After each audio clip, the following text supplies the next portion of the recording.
Students, आज हम heat and thermodynamics का लेक्चर नंबर 2 देखेंगे, जिसमें हम डिस्कस करेंगे काइनेटिक इंटरप्रिटेशन ऑफ टेम्परेचर। सबसे पहले हम स्टार्ट करते हैं आइडियल गैस लॉ से। तो जैसे कि हमने आइडियल गैस लॉ को पहले डिस्कस किया था कि वो इक्वल है PV is equal to nRT। ये इक्वेशन हमें आइडियल गैस लॉ से मिली थी। अगर हम बात करें 1 मोल ऑफ गैस की, तो 1 मोल ऑफ गैस में टोटल नंबर ऑफ मॉलिक्यूल्स जो होते हैं वो Na, यानी कि एवोगैड्रोस नंबर है। और अगर हम n मोल्स की बात करें तो n मोल्स के लिए सिंपली क्या होगा, हम इसको n के साथ मल्टीप्लाई कर देंगे तो हमारे पास total n moles of gas के मॉलिक्यूल्स आ जाएंगे।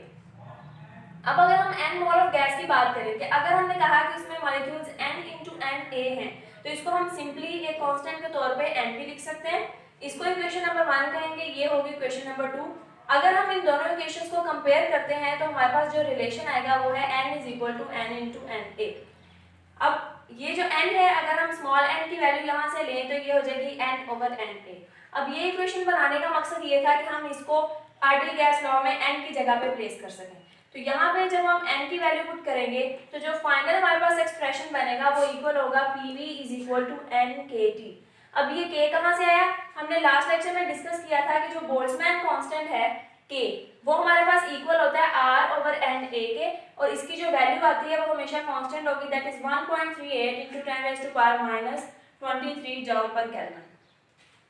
अब अगर प्रेशर देखें यहाँ पे, यही वाला वॉल्यूम इधर जाके डिवाइड हो जाएगा, तो जो इक्वेशन बनेगी वो होगी T is equal to NKT over V।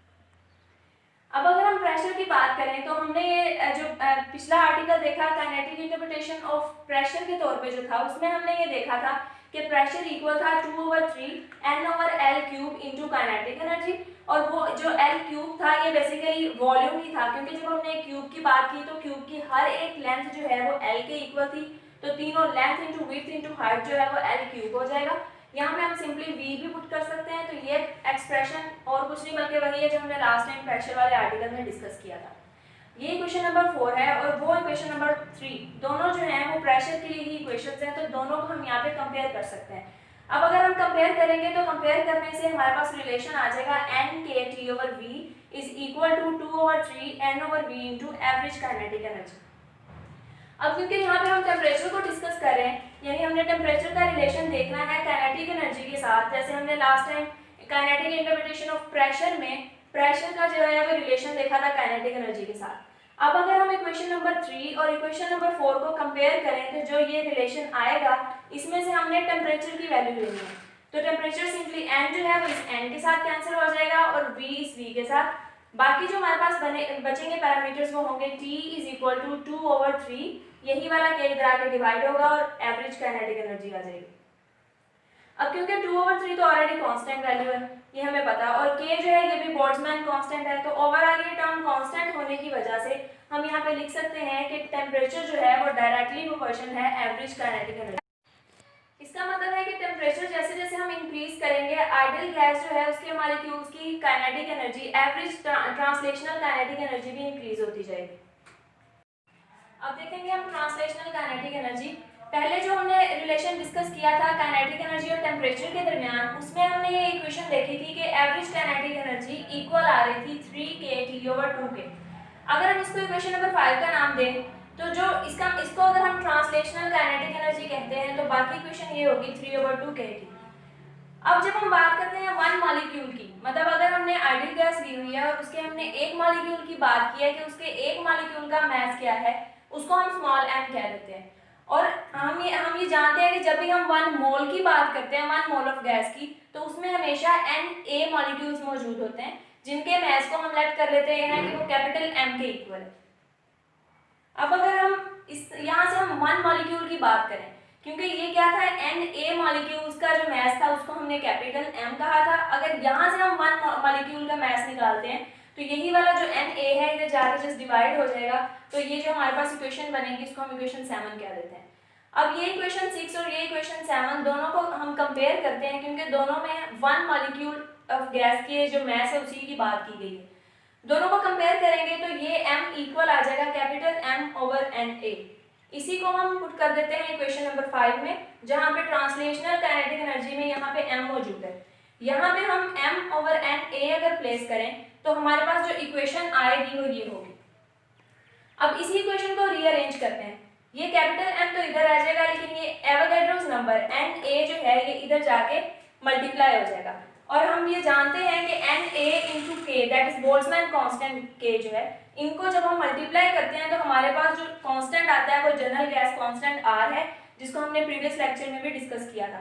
यहाँ पे kinetic energy, translational kinetic energy जो है वो हमारे पास इक्वल आ जाएगी 3/2 n इंटू के के इक्वल जो है वो, क्योंकि R होता है तो यहाँ पे हम R प्लेस कर सकते हैं इंटू टी।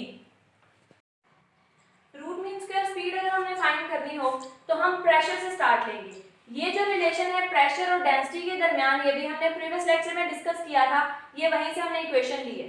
ये जो वेलोसिटी है, एवरेज वेलोसिटी का जो स्क्वायर है, इसको अगर हम एक साइड पे रहने दें और बाकी इक्वेशन को रीअरेंज करें और इसका ले लें अंडर रूट, तो ये हमारे पास आंसर आ जाएगा v रूट मीन स्क्वायर, यानी root mean square velocity is equal to 3p/ρ। अब इसको अगर हम इक्वेशन नंबर 5 की यहाँ पे बात करें तो इक्वेशन नंबर 5 में आप देख सकते हैं वो इक्वल है average kinetic energy is equal to 3kT/2। वही इक्वेशन हम यहाँ पे लेंगे और यहाँ से भी हम एवरेज वेलोसिटी जो है वो फाइंड करने की कोशिश करेंगे इन टर्म ऑफ मॉलिक्यूल्स। अब यहाँ से v स्क्वायर तो एज इट इज आ जाएगा, 3kT/2 भी आ गया। अब ये 2 इसके साथ कैंसिल हो जाएगा और यही वाला m इधर आके डिवाइड हो जाएगा। हम इसको दोनों तरफ अंडर रूट ले लेते हैं तो आंसर जो आएगा वो होगा v root mean square is equal to under root of 3kT/m। इसको रूट मीन स्क्वायर क्यों कहा? क्योंकि एक तो ये मीन वैल्यू को शो कर रहा है, मीन वैल्यू है, दूसरा इसका स्क्वायर भी है और इसका रूट भी है, तो इसको हम कहेंगे root mean square velocity in term of molecules is equal to 3kT/m। Next जो हमारा टॉपिक है वो है work done on an ideal gas.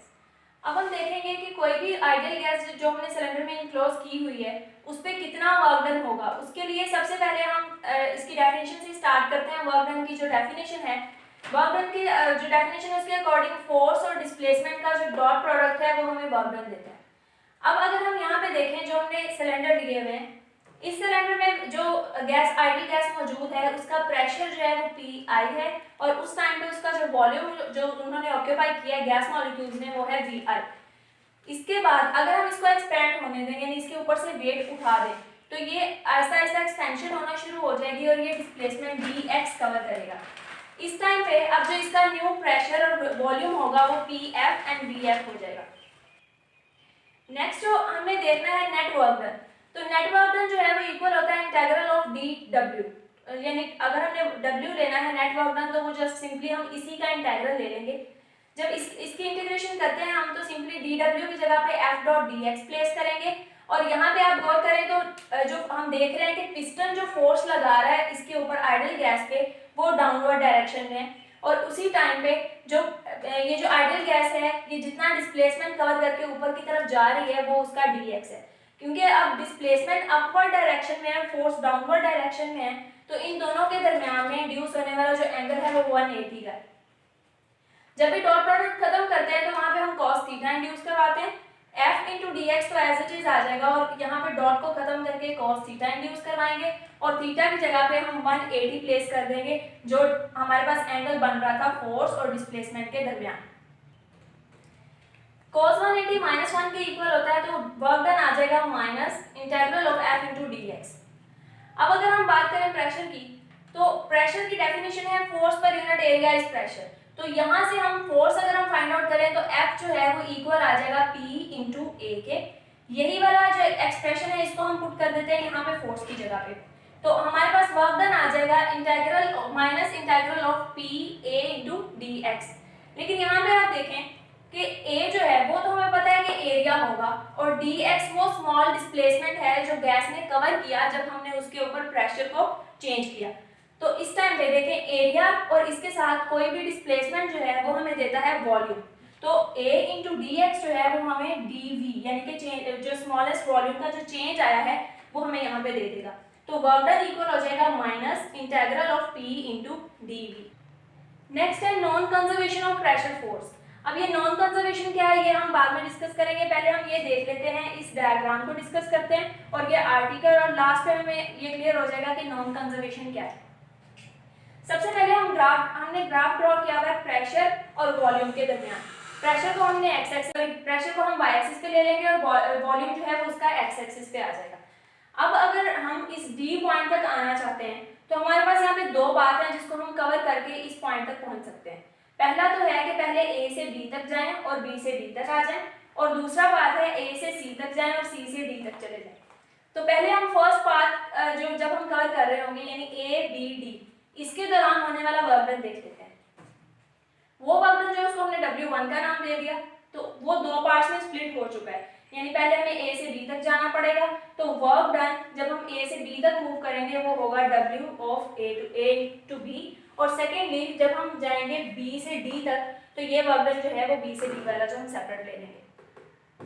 यहाँ पे क्योंकि अब देखें जब हम ए से बी तक मूव करके गए तो हमारे पास वॉल्यूम जो है उसकी सेम वैल्यू रही, वो चेंज नहीं हुई है, लेकिन उस टाइम पे प्रेशर क्योंकि चेंज हो रहा था तो हमने ये देखा कि क्योंकि जो वर्क डन है वो इक्वल है P इंटू डी वी, जो हमने वहाँ पे एक्सप्रेशन फाइंड आउट किया है, तो P इंटू डी वी में जब डी वी ही 0 हो जाएगा तो टोटल A से B तक जाने के दौरान जो टोटल वर्क डन है वो भी 0 होगा। लेकिन जब हम B से D तक जाएंगे तो उस टाइम पे आप देख रहे हैं कि जो वेलोसिटी वॉल्यूम है वो हमारा चेंज हो रहा है VI से VF तक। तो अब जब वॉल्यूम चेंज होगा तो इसका मतलब है कि ये वाला पाथ हम ले सकते हैं, लेकिन ये पाथ हम नहीं लेंगे।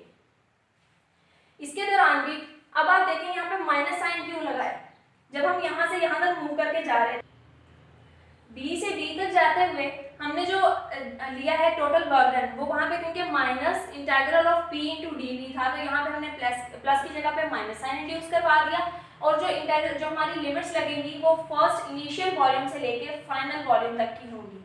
तो अगर हम इसको सॉल्व करते हैं तो सिंपली इसकी इंटीग्रेशन की हुई है, डी वी पे जो है वो इंटीग्रल अप्लाई हो जाएगा, तो लिमिट जो है वो उसको एक्सपेंड करके जब हम इसको सिंप्लीफाई करेंगे तो ये हमारे पास वर्क डन आ जाएगा फर्स्ट पार्ट का।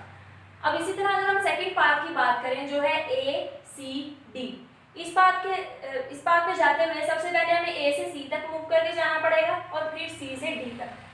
हमने देखना है कि यहाँ पे चेंजिंग पैरामीटर कौन सा है, इसमें चेंजिंग पैरामीटर क्योंकि डी वी है, यानी वॉल्यूम की हम बात करेंगे कि वॉल्यूम में क्या चेंज आएगा, तो ए से सी के दौरान वॉल्यूम चेंज हो रहा है फर्स्ट वैल्यू से सेकंड वैल्यू तक, यानी इनिशियल से फाइनल तक।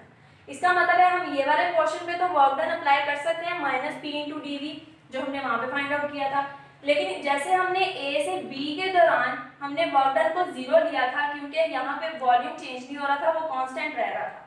इसी तरह यहाँ पे सी से डी तक जाते हुए भी वॉल्यूम की वैल्यू सेम ही रह रही है, कांस्टेंट रह रही है। इसका मतलब है चेंज इन वॉल्यूम तो 0 होगा, इसलिए जब हम वर्क डन की बात करेंगे सी डी पाथ के अलोंग तो उस टाइम पे ये वर्क डन 0 होगा, और ए से सी वाला जो है वो minus integral of V I to V F, यानी इस पे जो हमने लिमिट्स लगाई हैं पी इंटू डी वी आ जाएगा। इसको भी हम अगर देखें तो जो यहाँ पे जब हम लिमिट्स अप्लाई करेंगे इसको जो एक्सपेंड करके लिखेंगे तो ये हमारे पास एक्सप्रेशन ये वाला बन जाएगा सिंप्लीफाई करने से। इक्वेशन 2 और इक्वेशन 1 जो है ये दोनों इक्वेशंस इक्वल हैं, यानी हम कह सकते हैं कि जितना वर्क डन हमने ए बी डी पाथ के अलोंग किया उतना ही वर्क डन ए सी और डी पाथ के अलोंग भी हुआ। तो हम कह सकते हैं कि जो प्रेशर फोर्स है ये बिल्कुल इंडिपेंडेंट होती है पाथ के, यानी पाथ कोई भी फॉलो करेंगे पाथ पे डिपेंड नहीं करेगी, इसलिए हम इसको कहते हैं non conservation of pressure force. यानी नॉन कंजर्वेशन यही है कि कोई भी ऐसी जो क्वांटिटी जो कि पाथ पे डिपेंड नहीं कर रही होती है उसको हम कहते हैं नॉन कंजर्व क्वांटिटी। नेक्स्ट हम देखेंगे इंटरमॉलिक्यूलर फोर्सेस। इंटरमॉलिक्यूलर फोर्सेस ऐसी फोर्सेस हैं जो गैस मॉलिक्यूल्स के दरमियान में मौजूद होती हैं, मॉलिक्यूल्स के दरमियान में। तो सबसे पहले अगर हम बात करें गैस मॉलिक्यूल्स की तो वो सबके सब मोशन में भी होते हैं और इसके अलावा उनके ऊपर चार्ज भी कुछ ना कुछ मौजूद होता है, इसीलिए यहाँ पे इंड्यूस होने वाली जो फोर्सेज हैं उनका ओरिजिन इलेक्ट्रोमैग्नेटिज्म होगा। इलेक्ट्रोमैग्नेटिज्म ओरिजिन सिर्फ और सिर्फ जो मॉलिक्यूल्स हैं उनके ऊपर मौजूद चार्ज और उनकी मोशन की वजह से होगा। अब मॉलिक्यूल्स वैसे तो न्यूट्रल होते हैं, लेकिन जब एक दूसरे के साथ वो इंटरेक्ट करते हैं तो इसमें जो है उनकी इंटरेक्शन के दौरान कुछ फोर्सेस इंड्यूस हो जाती हैं। वैसे वो इलेक्ट्रिकली न्यूट्रल हैं, लेकिन हम ये नहीं कह सकते कि वो इलेक्ट्रिकली इंटरेक्ट नहीं करेंगे। इंटरेक्ट वो कैसे करेंगे कि जब दो गैस मॉलिक्यूल्स जो है वो एक दूसरे के पास आएंगे तो उनमें कुछ attractive short range forces induce होना शुरू हो जाएंगी। ऐसा क्यों होगा? क्योंकि उनके दरमियान जो है वो मतलब वो एक दूसरे की जो पहले से मौजूद अरेंजमेंट होती है मॉलिक्यूल्स की वो उनको डिस्टर्ब करना शुरू कर देंगे। अगर ये एक दूसरे की पोजीशन को, यानी जब मॉलिक्यूल्स एक दूसरे के पास आए तो उन्होंने एक दूसरे की चार्जेस की पोजीशन को स्लाइटली डिस्टर्ब करना शुरू कर दिया। जब ये एक दूसरे को डिस्टर्ब करेंगे तो डिस्टर्ब करने से क्या होगा, जो ऑपोजिट चार्जेस होंगे वो एक उनके दरमियान जो डिस्टेंस है वो बहुत थोड़ा सा कम हो जाएगा as compare to like charges, यानी जो सेम चार्जेस होंगे उनकी बजाय ऑपोजिट चार्जेस के दरमियान डिस्टेंस कम हो जाएगा। तो इस तरह से जो है वो हमारे पास जो फोर्सेस इंड्यूस हो जाएंगी वो होंगी अट्रैक्टिव शॉर्ट रेंज फोर्सेस, क्योंकि इस टाइम पे अट्रैक्शन हो रही है तो अट्रैक्टिव फोर्सेस आ जाएंगी। और दूसरी जो है वो है हमारी repulsive intermolecular forces. Repulsive forces कब होंगी, जब दो मॉलिक्यूल्स एक दूसरे के पास आए और उनको जब हम ज़्यादा क्लोज एक दूसरे के लेके आते हैं तो उसके जो आउटर जो भी आउटर होते हैं, आउटर जो चार्जेस होते हैं वो एक दूसरे को ओवरलैप करना शुरू कर देते हैं। ओवरलैप करने की वजह से इनके दरमियान, उन मॉलिक्यूल्स के दरमियान इंड्यूस होने वाली जो फोर्स है वो रिपल्सिव इंटरमॉलिक्यूलर फोर्स होती है। अब हम सब टॉपिक्स को समराइज कर लेते हैं। सबसे पहले जो फर्स्ट टॉपिक हमने देखा वो था काइनेटिक इंटरप्रिटेशन ऑफ टेम्परेचर, जिसमें हमने ये रिलेशन डेवलप किया कि टेम्परेचर जो है वो डायरेक्टली प्रोपोर्शनल होगा एवरेज ट्रांसलेशनल काइनेटिक एनर्जी के। उसके बाद हमने ट्रांसलेशनल काइनेटिक एनर्जी के लिए एक्सप्रेशन डेवलप किया और रूट मीन स्क्वायर वेलोसिटी के लिए। उसके बाद जो सेकंड टॉपिक था वो था work done on an ideal gas, जिसमें हमने ये देखा कि आइडियल गैस जो है वो कितना वर्क डन जो उस पर किया जाता है सिस्टम की तरफ से, वो कितना वर्क डन करती है सिस्टम, यानी जो हमने कंटेनर लिया हुआ था जिसमें गैस मॉलिक्यूल्स हमने इनक्लोज किए थे। तीसरा है इंटरमॉलिक्यूलर फोर्सेस, जिसमें हमने ये देखा कि जो गैस मॉलिक्यूल्स हैं वो किन फोर्सेस की जो है वो इनके दरमियान में कौन कौन सी फोर्सेस मौजूद होती है। वो दो तरह की हो सकती हैं, attractive forces and repulsive forces. तो ये था आज का हमारा लेक्चर नंबर 2। उम्मीद है आपको सब समझ आ गया होगा। Stay home.